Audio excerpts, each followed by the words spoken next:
Today we search for how to buy shares of Afya Limited.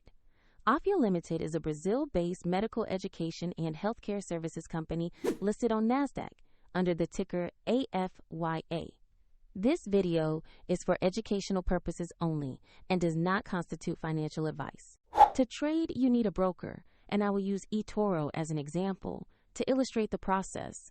After registering, you must verify your account, typically by uploading an ID, and add funds before you can buy.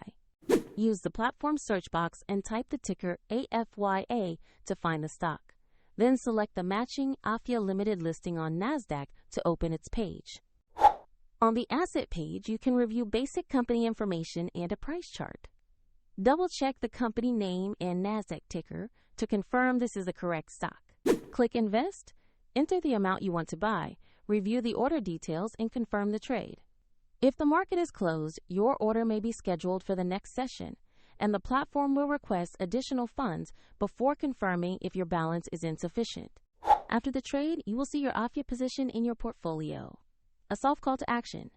Check the description for the eToro link if you want to follow the same example.